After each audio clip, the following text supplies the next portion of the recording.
Assalamualaikum warahmatullahi wabarakatuh. Waalaikumsalam. Bagaimana kabarnya anak-anak? Sehat ya? Semoga kita semua selalu dalam lindungan Allah. Mari kita belajar bersama melanjutkan. Bismillahirrahmanirrahim. Qala Allah Ta'ala fil Qur'anil Karim. A'udzu billahi minasyaitonir rajim. Bismillahirrahmanirrahim. والسارق والسارقة فاقطعوا أيديهما جزاء بما كسبا نكالا من الله والله عزيز حكيم. Yang artinya apa? Laki-laki yang mencuri dan perempuan yang mencuri, potonglah tangan keduanya sebagai pembalasan dari apa yang mereka kerjakan dan sebagai siksaan dari Allah, dan Allah Maha Perkasa lagi Maha Bijaksana. Kenapa anak-anak kita tidak boleh mencuri? Karena mencuri ini diharamkan oleh Allah. Kita mengambil sesuatu yang bukan hak kita, itu sangat dilarang oleh Allah.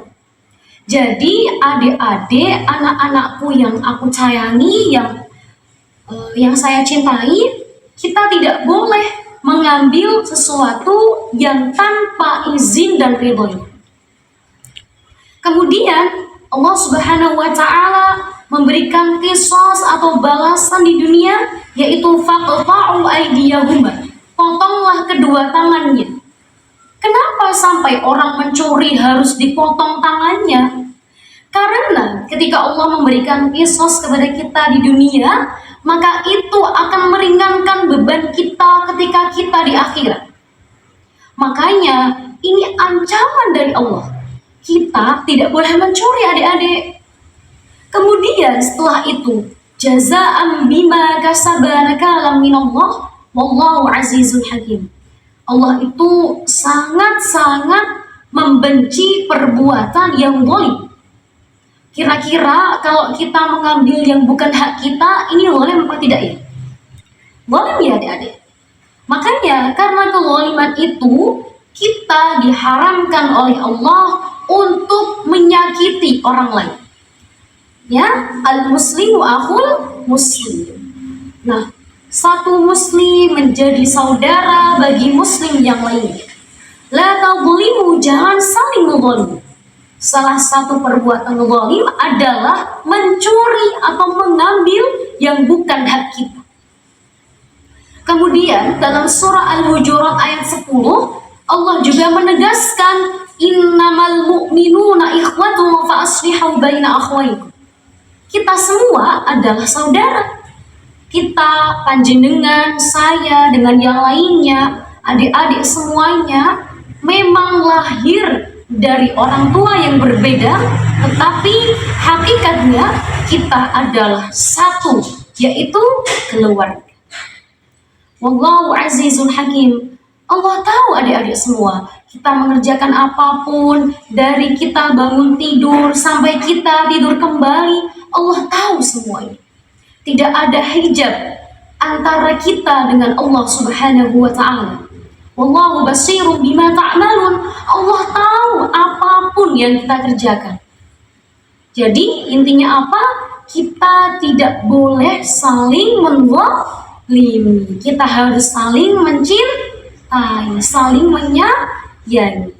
Lanjut untuk surah Al-Maidah ayat 29, Allah Subhanahu wa Ta'ala berfirman,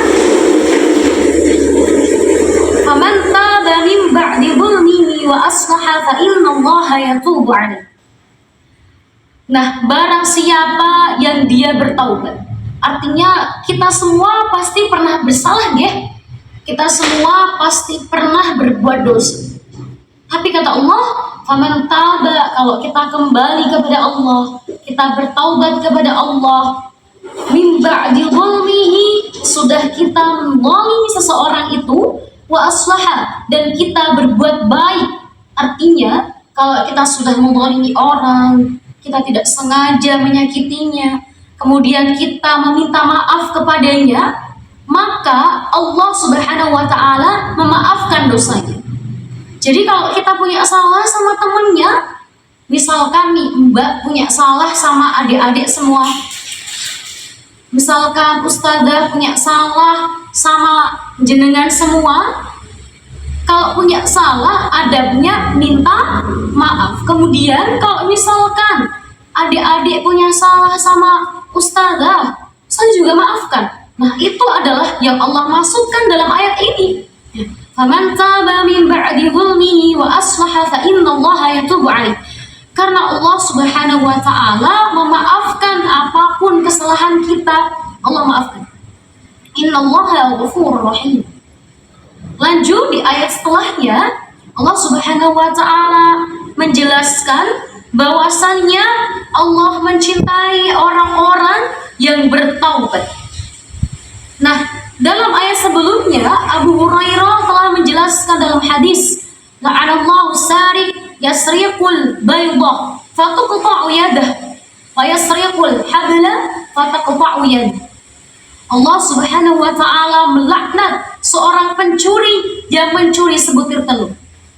Ini bagaimana ada orang yang mencuri sebutir telur saja Allah sudah laknati, apalagi yang mencuri jutaan, ratusan juta, bahkan orang yang mencuri tidak keluar batas, atau orang yang mencurinya itu terlalu berlebihan, bagaimana? Nah, lalu dipotong tangannya dan mencuri seutas tali lalu dipotong tangannya. Ini baru nyuri seutas tali saja sudah dipotong tangannya, adik-adik. Makanya ini ancaman dari Allah, kita tidak boleh saling menzalimi, kita tidak boleh saling menyakiti sesama penuntut ilmu, thalabul ilmi. Kita harus saling mencintai, menyayangi, dan kita harus saling menjaga satu sama lainnya. Bagaimana? Jelas ya? Jelas. Untuk ayat setelahnya, ini ada satu kisah di mana Imam Malik mengatakan bahwa Utsman pernah memotong tangan orang yang mencuri beberapa buah pohon. Nah, ini sejenis pohon lemon dan diperkirakan nilainya adalah 3 dirham. Dan hal ini merupakan berita yang paling aku sukai mengenai hal ini. Asar yang bersumber dari Utsman diriwayatkan pula oleh Imam Malik dari Abdullah bin Abi Bakar dari ayahnya dari Amroh binti Abdurrahman bahwasannya ada seorang pencuri yang mencuri buah Utrujah pada masa Utsman, maka Utsman menyuruh untuk diperkirakan nilainya. Lalu diperkirakan nilainya adalah 3 dirham. Kemudian Utsman memotong tangannya. Begitu saja untuk penjelasan sore hari ini, adik-adik. Mungkin besok kita akan mengkaji surah Al-Maidah ayat 4. Kita akhiri dengan bacaan Alhamdulillahi Rabbil Alamin. Doa kafaratul majlis. Bismillahirrahmanirrahim. Subhanakallahumma wa bihamdika asyhadu an la ilaha illa anta astaghfiruka wa atubu ilaik. Assalamualaikum warahmatullahi wabarakatuh.